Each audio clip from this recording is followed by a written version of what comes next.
Olá, pessoal que acompanha o Flash Score Podcast. Estamos chegando hoje mais um episódio especial de Libertadores. Está batendo aí na porta, Boca, Fluminense. Enfim, a gente vai falar muito sobre as duas equipes e principalmente para o pessoal que acompanha o Flash Score já sabe. A gente vai passar muitas informações, muitos dados, números aí do que a gente vem acompanhando da campanha das equipes e falar dessa grande final. Para falar sobre isso, estou aqui com Eduardo Girac. Tudo bem, Edu? Oi, Lani, como vai? Tudo tranquilo? Tudo bem. Grande expectativa, né? Como você disse, realmente um jogão de bola aí no próximo sábado, né? No Maracanã, o Fluminense deu a sorte aí de, num jogo único, jogar diante da sua torcida, né?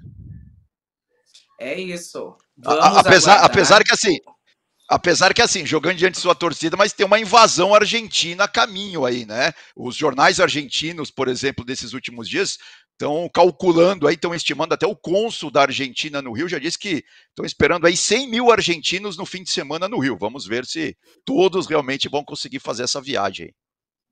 A gente está esperando que a torcida do Boca venha em peso, inclusive torcida organizada. Nossa, a gente está falando de muita coisa essa semana, muita polêmica sobre essa vinda dos torcedores para cá, mas fato que é porque a gente espera uma grande final. E para falar disso também com a gente está o Gabriel Correia, ele que é diretor de conteúdo da Future, que sabe tudo também de números, vai trazer muitas informações. Gabriel, tudo bem? Seja muito bem-vindo ao Flash Score Podcast.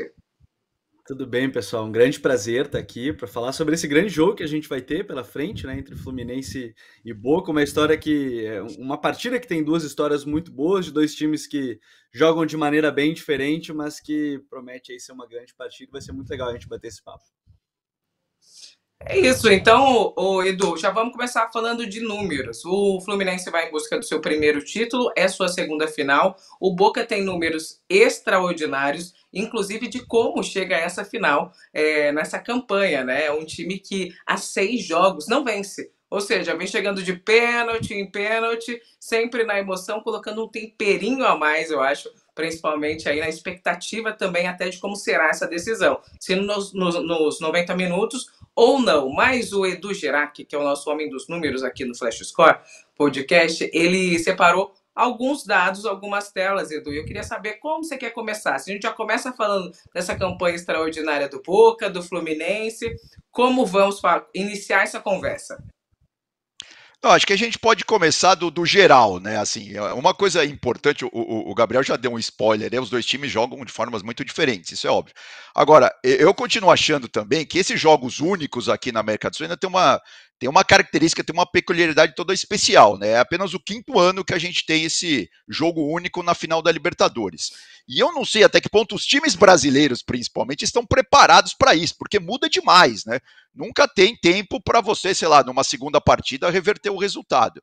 Então, assim, se a gente for começar já do macro, né? Depois a gente vai, obviamente, esmiuçar alguns jogadores, né? Alguns detalhes mais táticos das partidas, mas se a gente for, por exemplo, para os gols sofridos pelo Fluminense, né? A gente tá tendo uma tela aí, para quem está nos acompanhando no YouTube, dá para perceber, como o Fluminense tem tomado gols, e principalmente no primeiro tempo, né? Ou seja, se a gente for pensar num jogo único, não sei se dá para o Fluminense correr atrás do resultado toda vez, né? O Fluminense que, quando sai atrás, está precisando reverter, está precisando ir para cima, está precisando ter muito volume de jogo. É claro que isso é característica do time do Diniz, né? Com vários jogadores lá na frente. Mas, assim, eu acho que é um cuidado todo especial que o Fluminense vai ter que ter nessa partida contra o Boca, de não tomar gol, principalmente no começo do jogo, né? No primeiro tempo.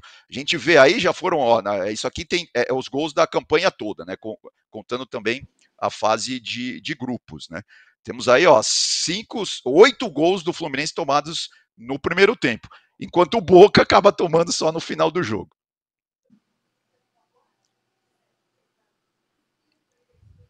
E até, né, até, Edu, acho que é legal a gente falar disso, de ver esses números, que quando a gente olha esses gols sofridos do Boca, a gente pode partir muito da ideia também que foram justamente quando o time deixava o adversário atacar, algum momento o time adversário fazia o gol, E ao mesmo tempo a questão do nervosismo, né? Você falava de não sofrer gols no primeiro tempo, a questão de ser uma decisão mesmo, um jogo tenso, na verdade, né? Porque o Flu chega com jogadores que você tem o Marcelo, o Felipe Melo, jogadores que estão mais acostumados a grandes decisões recentemente, mas se a gente olhar o Boca, é meio cultural deles também saberem aquela questão de um jogo único, de uma partida onde você tem de fato 90 minutos, e mesmo que isso pareça óbvio, às vezes os times não entendem que dá para esperar, não tem que ter esse nervosismo ao longo de toda a partida. É um jogo muito tenso nesse sentido, então é legal de ver esses números, porque realmente eu acho que o Fluminense vai ter que lidar muito com o mental mesmo, de entender o nervosismo da partida, de entender que não precisa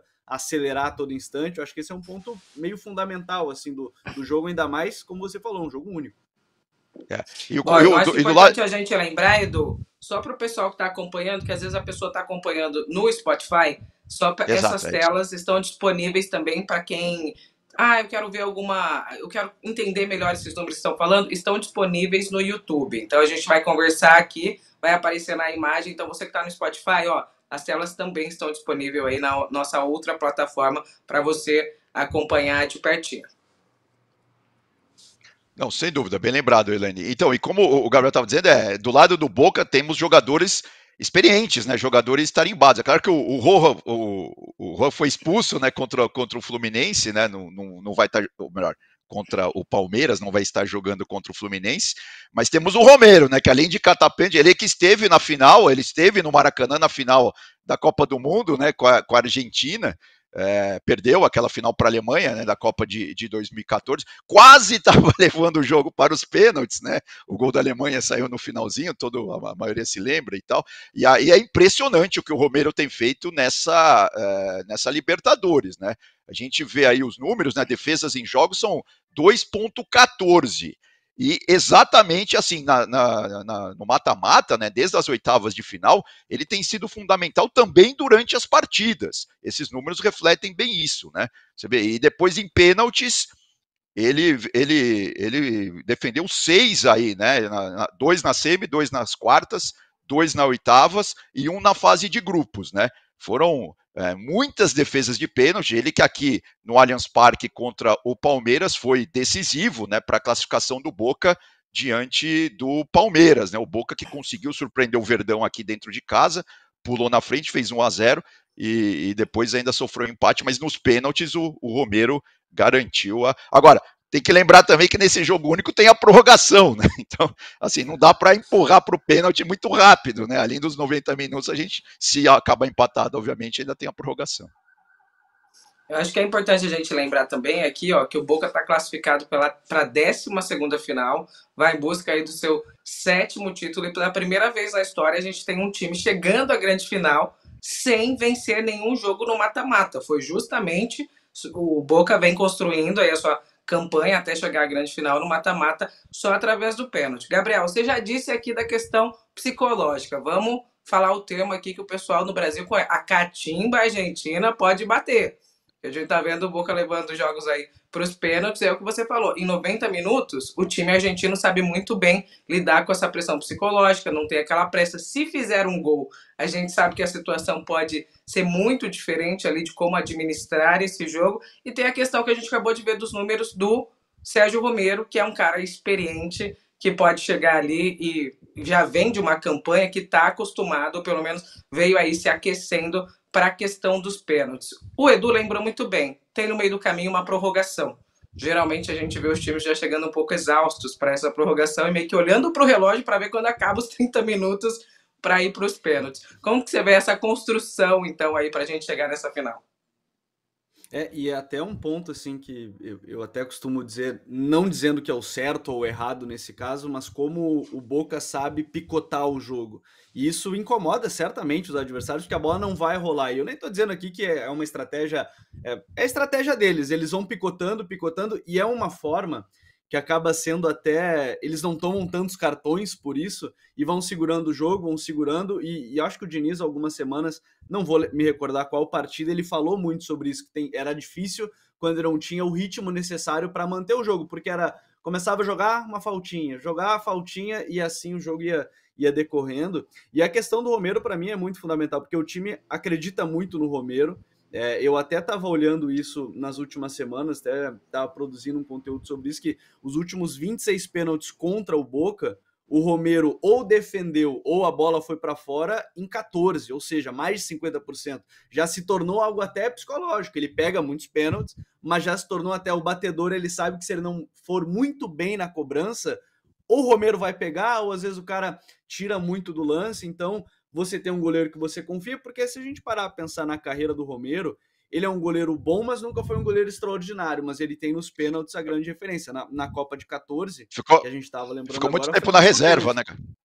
Gabriel? Ficou muito tempo na reserva, né? Pelos times que ele passou, Só que ele chegava na Argentina e ia bem. Ele chegava na seleção argentina e ia bem. Então, assim, é um goleiro que acabou passando essa confiança. E o Boca é até curioso, porque na Libertadores é um time muito diferente do Campeonato Argentino. Não que no Campeonato Argentino esteja tão bem, mas na Libertadores o time resolveu achar melhor. Não, eu prefiro que o adversário tenha a bola a todo instante. Na Argentina eles são obrigados a terem mais a bola. Então é muito curioso, porque meio que são duas equipes com os mesmos 11 jogadores, e isso às vezes é importante porque o time sabe também lidar quando precisar ter um pouquinho mais a bola. Não é uma grande equipe com a bola, mas acaba sendo interessante que eles variam nesse sentido. Mas na Libertadores chegar com 6 empates sem nenhuma vitória no mata-mata é de fato curioso, porque foi um time que acabou apostando muito no goleiro e como se defendia partida a partida. E eu falei do Rojo, né, que não vai jogar, obviamente, que foi expulso contra o Palmeiras, mas a torcida do Boca estava meio apreensiva, mas o Valentini, que é o substituto imediato, né, na zaga ali, estava machucado, estava com um probleminha muscular, mas já está liberado. Ontem, a gente está gravando isso hoje na quarta-feira, né, segunda e terça ele já treinou e já está apto para o jogo, ou seja, ele que é o substituto imediato, aí deve estar no Maracanã no sábado, ou seja, a defesa aí do Boca vai estar inteira, né? Vai estar pronta aí para fazer esse jogo aí contra o Fluminense. E aí, só lembrando também, agora a gente está vendo aí, né, o mapa de calor do barco, porque aí eu não sei a opinião do Gabriel, mas esse sem dúvida é uma das grandes armas do Boca, né? A gente vê ele aí jogando pelo lado esquerdo, né? O mapa de calor deixa bem claro isso, como ele pode ser aí esse elemento de criação até do time do Boca, junto com o Cavani, obviamente, ali dentro da grande área, né?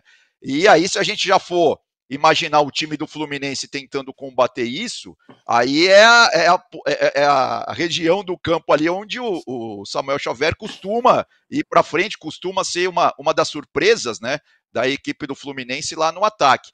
Então, esse é um dos embates interessantes da gente prestar atenção no sábado para ver se realmente o Barco vai conseguir aí, de alguma forma, surpreender a defesa do Fluminense ou desarticular a defesa do Fluminense. E que grande achado foi do Almiron transformar ele em meia esquerda, né? Porque o Valentim Barco ele surge como lateral, né? Lateral esquerdo, se transforma num meia esquerda com o Almiron, e eu acho que o grande diferencial dele, se a gente falar, ele é um garoto ainda, né? Ele é muito novo, e o grande diferencial talvez seja que ele não sente os grandes jogos. Tanto é que talvez ele tenha sido o melhor jogador do Boca na semifinal, nas duas partidas, tanto na ida quanto na volta contra o Palmeiras, porque ele conseguia ditar o ritmo do jogo ali pelo lado esquerdo, não só no lado esquerdo, vir um pouquinho mais para dentro, construir ali com o Paul Fernandes, com o Ezequiel Fernandes também ali mais por dentro, estava próximo do Cavani, estava próximo do Merentiel. Isso tudo a gente estava falando de um garoto que nasceu ali em 2004, né? Ele tem 19 anos ainda, não por acaso já foi especulado em Manchester City. Ele tem quase a metade da idade do Cavani. Exatamente. Então, assim, a gente tá falando de uma criança ainda, né? 19 anos e que não sentiu pressão de uma semifinal de Libertadores. E tem uma grande característica dele que eu acho que o Fluminense vai ter que cuidar muito, porque qualquer mínimo espaço para o Barco encontrar passes em profundidade, por exemplo, cruzamentos, a bola parada dele é muito boa também, tanto é que é ele que bate escanteio, principalmente pelo lado direito, e é ele quem bate todas as bolas paradas mais laterais para encontrar o Cavani. Então, assim, é um jogador que o Fluminense tem que ficar realmente muito de olho, porque qualquer mínimo espaço, e ele não precisa chegar na linha de fundo para cruzar. O cruzamento dele é muito bom quando ele está, às vezes, um pouquinho depois da zona do meio campo, porque ele tem essa leitura. Então, assim, é numa zona meio complicada, porque é logo às costas do Arias, então o Arias provavelmente vai ter que se desdobrar um pouquinho mais, ali junto contra o Samuel Xavier, digamos assim, ali mais ou menos naquele setor. A gente está falando de um garoto, de novo, que não sente a pressão de grandes jogos, e ele tem só 19 anos. Então, com certeza, a gente pensar com bola, é o grande jogador que o Fluminense vai ter que cuidar certamente nesse jogo. Ô, Gabriel, a gente falou aí de um destaque do Bach pelo lado do Boca, e eu acho que a gente vai trazer um pouquinho também para o Fluminense. Se ele anda ali só por aquele corredor esquerdo, dá muito trabalho já no corredor esquerdo, mas a gente viu o mapa dele bem definido. Agora a gente vai colocar o mapa do André, que é um mapa muito diferente, que é um mapa aí de um jogador que é um cara importantíssimo, que povoa todo o meio de campo. Você acredita que o André também pode ser uma arma aí perigosa, que assim como o Barco tem que se preocupar com, assim como o Fluminense tem que se preocupar com o Barco, o André, obviamente, em outro sentido aí, né? Porque não vai ser tanto só espetar pelo corredor esquerdo, mas desde a criação da jogada no meio, a distribuição, até um certo apoio ali na contenção. É um nome forte aí pro Fluminense? Ah, com certeza. Eu sou muito fã do André, e eu acho que o André vai ser um jogador muito importante.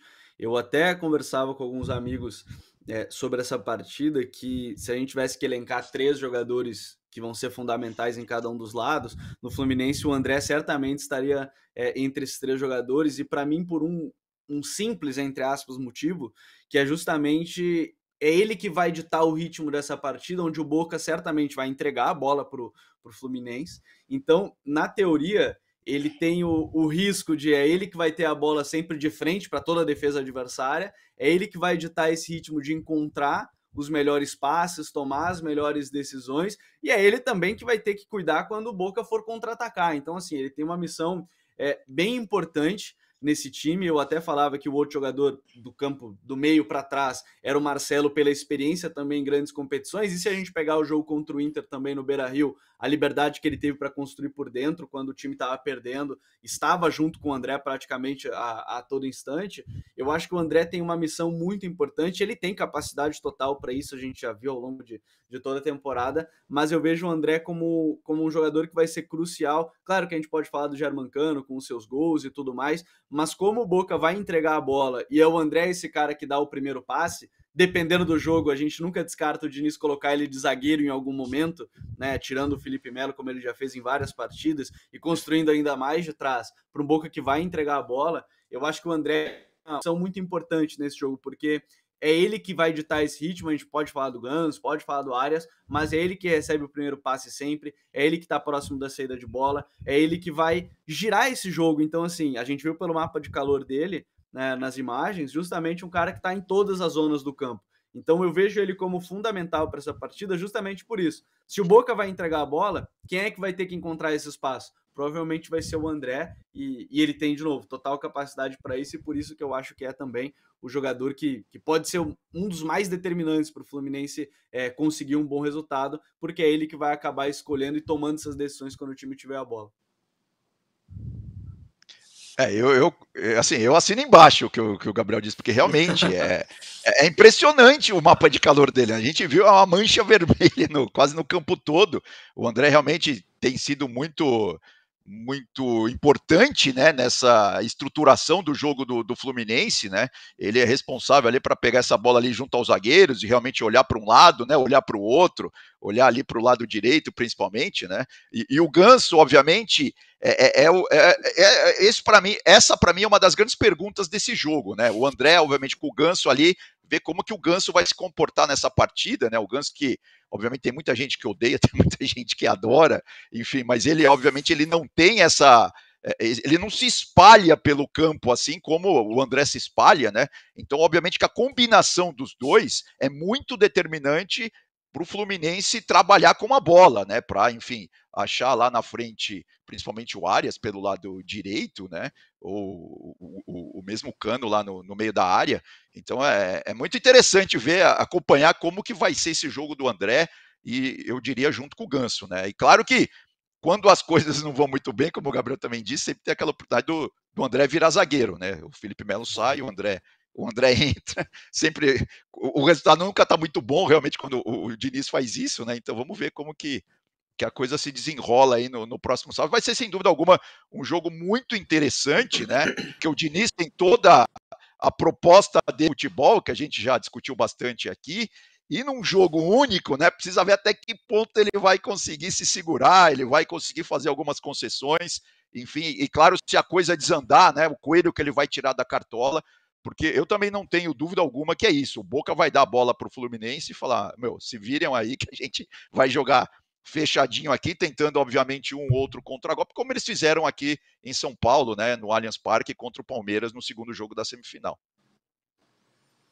É isso. O Gabriel também falou aí, fiquei curiosa aqui, hein, Gabriel. Você falou, olha, eu estava conversando com meus amigos e elenquei até 3 jogadores que são importantes. O André, pelo mapa de calor, eu acho que como grande maestro do Fluminense, a gente pode falar assim, né, regendo toda ali a equipe, a gente não tem dúvida. Outro jogador, você já soltou aí no meio da sua fala, que é o Cano. E a gente vai colocar o mapa de calor dele também, porque não tem nem como não citar o Cano durante a campanha, enfim. Falar do Fluminense sem falar dele, aí a gente vê, obviamente, um mapa de calor bem diferente, muito concentrado ali. Ele é a referência no ataque. Queria que você falasse um pouquinho dele, mas já deixo a pergunta aí: qual que seria o terceiro jogador para a gente ficar de olho?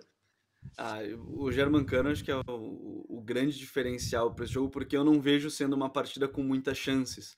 Então, provavelmente as poucas chances que tiver, certamente vai cair nos pés dele, que acaba sendo o finalizador nato. Se a gente olhar, a gente pega a semifinal contra o Inter, ele teve pouca participação com a bola, e isso ele nunca foi o cara que ia participar a todo instante, mas é ele que decide o jogo. Tanto no 2-2 no Maracanã, que ele tira um gol da cartola praticamente, depois do escanteio, fazendo aquele belo gol, né, girando em cima do zagueiro depois do escanteio, e no jogo da volta que ele consegue fazer aquele gol no finalzinho com um toque na bola, finalizando e participando, criando o gol do Kennedy também, do 1-1. Então eu acho que ele é o cara mais determinante para esse sentido, porque acho que não é um jogo de muita chance, de fato. Acho que é um jogo que vai ter poucas oportunidades, e nas oportunidades que tiver, enfrentando um time como o Boca, que é um time chato nesse sentido, e que a partir do momento que você vai dando confiança, se começa a perder oportunidades, eu acho muito complicado de se enfrentar. A gente viu o Palmeiras sofrendo com isso quando perdeu algumas chances claras também no jogo do Allianz Parque.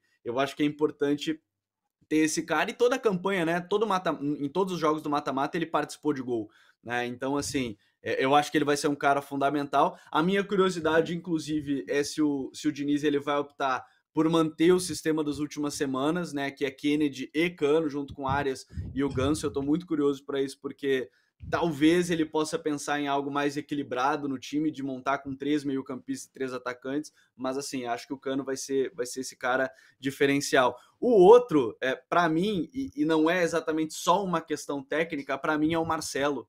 E eu acabei elencando um jogador de cada linha, né? Um do meio-campo, um da defesa e um do ataque. Mesmo que eu pudesse citar o Nino, eu pudesse citar o Arias, eu pudesse citar o próprio Fábio em algum momento, eu acho que o Marcelo tem um diferencial que é todo grande jogo, é muito difícil o Marcelo jogar mal. É muito difícil o Marcelo ir mal em jogos grandes, assim. Isso ao longo de toda a carreira dele por clubes e por seleção um pouco menos, mas por clubes de maneira geral. Chegava o momento decisivo de uma partida, por Real Madrid, principalmente, até porque toda parte da carreira dele é ali, ele sempre era um destaque técnico, era um destaque de o time tá em apuros, você encontra o Marcelo, e no Fluminense tem sido igual. Os grandes jogos, as grandes partidas que o Fluminense tem, né, partida decisiva, isso começando no início do ano, né, na final do Carioca, onde ele acaba botando a bola embaixo do braço, faz um golaço contra o Flamengo, saindo da lateral esquerda, vindo para dentro, o gol ele tá lá do lado direito praticamente, fazendo um chute colocado, né, ele fez outros gols assim. Eu acho que ele vai ser muito importante pela mentalidade que ele tem como jogador. Tecnicamente é indiscutível, tanto é que no Campeonato Brasileiro ele ainda oscila muito em termos de desempenho, mas se eu tivesse que elencar, assim, junto com o André, junto com o Cano, eu acho que o Marcelo ele entra muito nessa lista pela mentalidade que ele tem para grandes partidas, e sempre que o Fluminense precisou em grandes jogos, o Marcelo estava lá para não salvar o Fluminense, mas estar ali sempre que o time precisava, e por isso que eu coloco esses 3 hoje como talvez os mais determinantes para esse jogo do Fluminense. E o Cano, né? Só voltando um pouco ao Cano, o Cano tem 12 gols na Libertadores, que são os mesmos números de gols do Boca. Somando todos os gols, o Boca só fez 12 gols na Libertadores, é o mesmo número de gols que o Cano. E sem dúvida, isso que o é importante a gente entender, né? Lógico que, como eu disse, o jogo único, o Diniz deve estar pensando muito como que ele vai montar, né? Aquele meio-campo, o ataque, enfim, se o Ganso é realmente determinante ou não, ou se ele vai optar por um outro esquema. Mas eu também, além dos jogadores que o Gabriel destacou aí como possíveis peças chaves aí para essa final, o John Kennedy também eu acho que pode ser um cara que pode ser decisivo aí num jogo como esse, né? Ele que tem muita habilidade com a bola no pé, tem velocidade, enfim. Eu apostaria também minhas fichas um pouco no John Kennedy aí para desequilibrar aí essa defesa do Boca, né? Para desarticular a defesa do Boca. Bom, vocês já falaram os nomes aí de quem são os destaques, pelo menos do lado do Fluminense. A gente falou muito do Barco, né? Pelo lado do Boca, até porque a gente colocou aí o mapa de calor. E do Sérgio Romero, que é um cara que vem sendo decisivo, é um cara experiente, é um cara que pode fazer a diferença.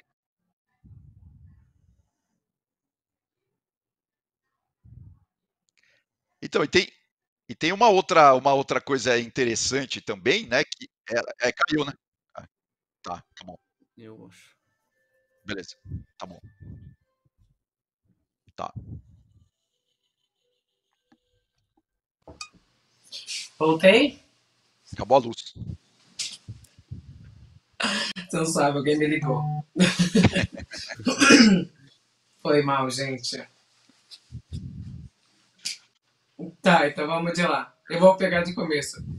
Bom, vocês falaram aí então de jogadores importantes do Fluminense, a gente passou pelo Barco, passou pelo Sérgio Romero, também de nomes importantes para o Boca, o mapa do Barco e até a atuação dele. Gabriel ressaltou aqui um garoto jovem, parece que não está sentindo, então acho que não pega isso muito. Ah, mas vai ser uma final de Libertadores, fora de casa e tudo mais. Enfim, só que são 3 de cada lado, a gente tem que ser justo. Mais um pro lado do Boca, pro pessoal do Fluminense que tá aqui, já tá de olho acompanhando o podcast, falar, esse a gente tem que ter cuidado. Vamos lá, quem começa? Edu ou Gabriel? Eu vou deixar com o Gabriel fazer as visitas primeiro. Se eu tivesse que escolher um terceiro nome, com certeza a gente já falou do Romero e do Valentim Barco, seria o Rojo, mas como o Rojo tá fora, e já que o Boca prefere se defender num primeiro momento, eu vou colocar o Cavani, certamente, apesar de não estar no melhor momento da carreira dele, a temporada dele não é tão boa assim, o Cavani é outro jogador também que acaba sendo importante em jogos, assim como foi contra o Palmeiras, agora, apesar de boa parte do gol ter sido ali do Merentiel brigando pela bola, né, participando ali da jogada, eu acho que o Cavani acaba sendo um jogador importante e pegando a lógica do jogo contra o Inter, onde o Fluminense sofreu muito contra um atacante rápido, no caso do Ener Valencia, né, que acabou falhando nas oportunidades que teve. Acho que o Cavani segue essa mesma lógica, é um atacante de velocidade, apesar da idade, tem um bom arranque e a finalização muito boa, então assim, se eu tivesse que elencar, dessa vez iam ser dois, ia ser também um por linha, né? Um da defesa, que no caso o Sérgio Romero, um do meio-campo, que é o Barco, e um do ataque, que é o Cavani. Eu acho que o Cavani pode ser muito importante, porque, de novo, o Fluminense ele tá num momento onde ele acaba cedendo muita chance nesses contra-ataques. E o Merentiel e o Cavani eles acabaram tendo muita inteligência para aproveitar esse tipo de oportunidade quando eles têm. Então eu coloco o Cavani como esse terceiro jogador aí de importância para a decisão. A gente não combinou nada, mas é o Cavani, não dá para fugir. Não dá para fugir dele, porque assim, é o que o Gabriel tem a dizer. Eu sempre, o jogo único é um jogo muito mental, gente. O futebol hoje, né, ainda mais, assim, óbvio, a gente não tem um Pelé, não tem um Maradona, não tem um Messi em campo, então o mental das equipes, né, acabam sendo decisivos. Assim, se do lado do Fluminense, o Marcelo, com a experiência gigantesca que ele tem num jogo desse, ele sabe realmente, né, passar ali a experiência dele para o elenco, e mesmo dentro de campo, sabe exercer essa experiência, essa liderança. Do lado do do Boca, né, o uruguaio Cavani, não tem como fugir também, porque o cara pode estar meio mal, já pode estar meio em declínio na carreira e tal, mas não dá para fugir como um cara importante para esse jogo, sem dúvida alguma. Você vê, quando teve a chance aqui no Allianz, né, contra o Palmeiras, ele botou a bola para dentro. Né? Ele que, se não me falha a memória, jogou, né, no Maracanã com o Uruguai na Copa América de 2019. Né? Acho que o Uruguai venceu o Chile, uma partida realizada no Maracanã, e ele é um dos jogadores aí que obviamente conhece o Maracanã, como conhece os grandes palcos do futebol mundial, né? Então eu, sem dúvida alguma, eu colocaria o Cavani aí como, obviamente, um dos grandes nomes dessa partida. Tá, uma outra dúvida que eu tenho aqui para colocar para vocês, e a gente vai colocar até uma tela, que é gols sofridos. Aí a gente fez um levantamento pegando até os 4, enfim, os semifinalistas, né, as 4 equipes, e a gente colocou aí gols sofridos na semi, gols sofridos nas quartas, gols sofridos nas oitavas e na fase de grupos.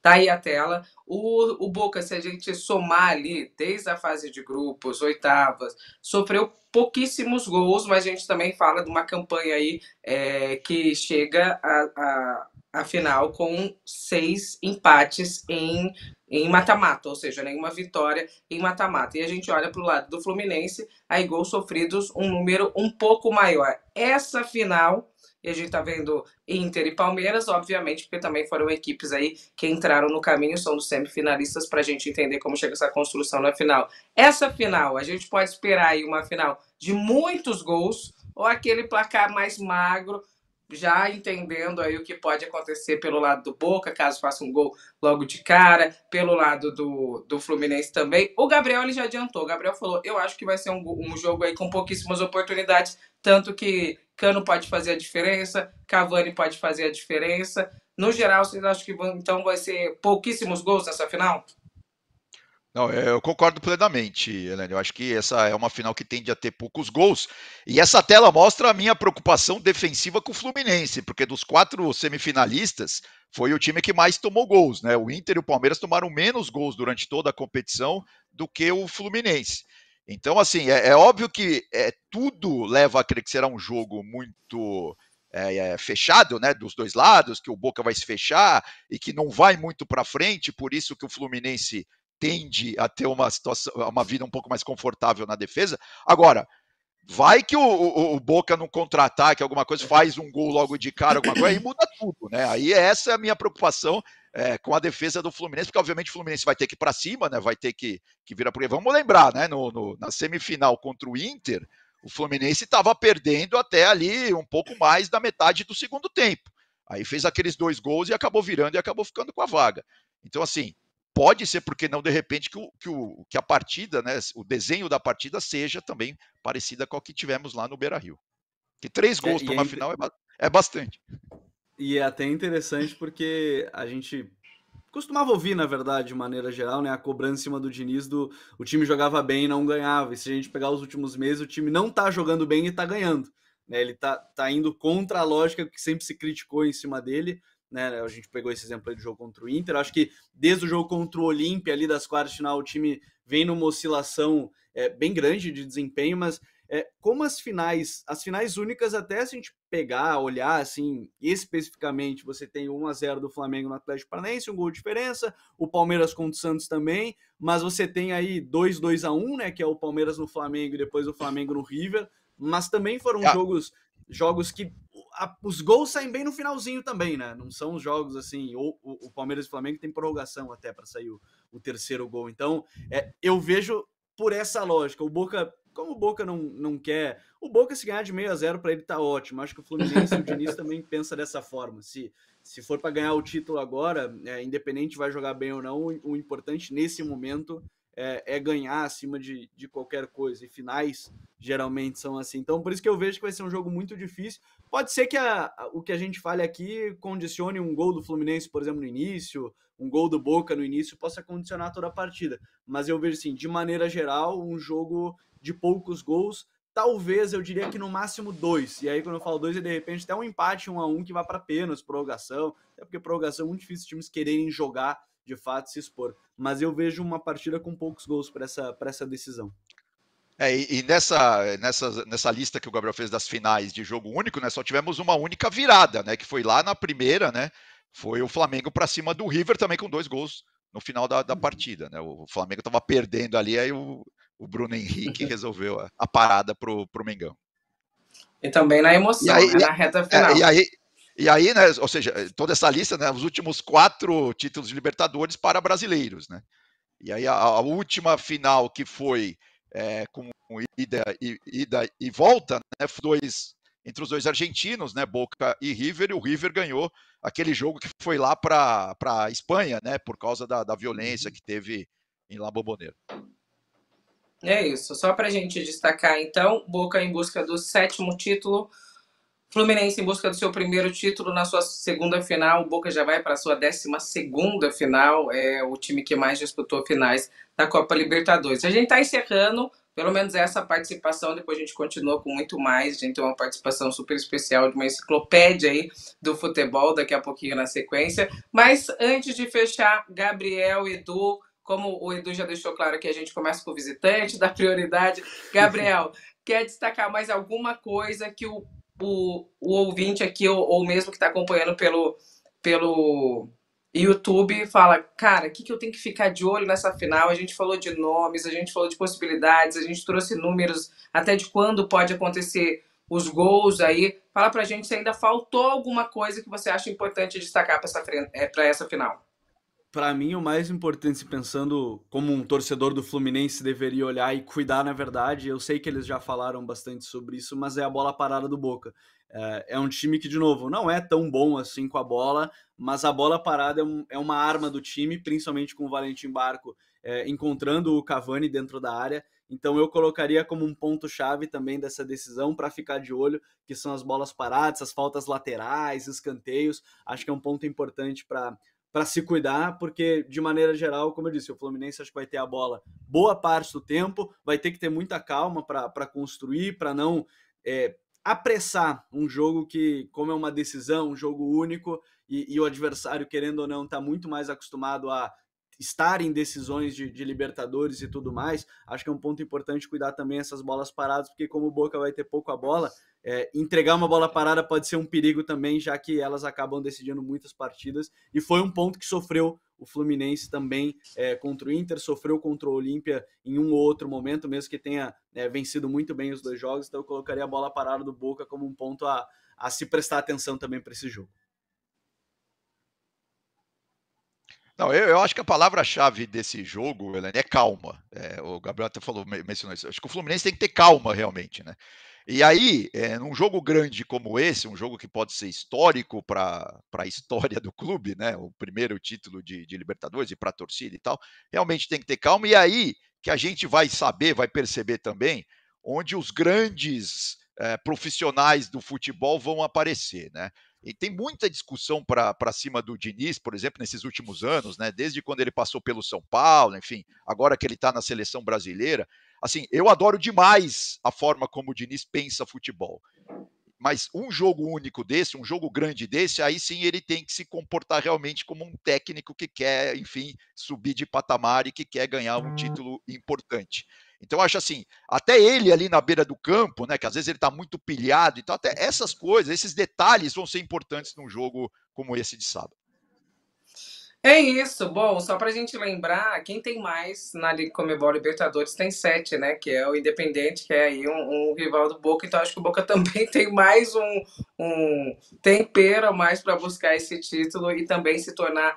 Ele já bateu o recorde aí com mais participações em finais. Então pode ser também o time a mais vencer títulos. Claramente não sozinho, vai empatar com o Independente. E o Fluminense vai em busca do seu primeiro LDU em 2008, né? Foi a final. E agora tem essa segunda participação. Diga, Edu.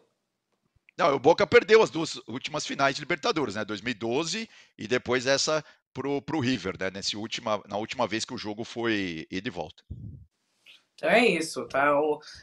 Tem alguns postos também são perigosos, né? Perigosos. Tipo, buscar, já ter essa questão de estar ali, batendo na trave, querendo muito mais, enfim. Aliás, não faltam temperos bons para essa final. Com certeza, o Edu usou, e aí é totalmente aplicável ao pleonasmo. Vai ser histórico para a história da Libertadores, com certeza, esse jogo aqui pra gente. Bom, a gente vai fechar porque a gente ainda tem que continuar com esse episódio com a enciclopédia do futebol aí para trazer também dados sobre a Libertadores, mas Gabriel Correia, diretor de conteúdo do Future, agradecer demais a sua participação, trazer todo esse conteúdo. Obrigada, viu?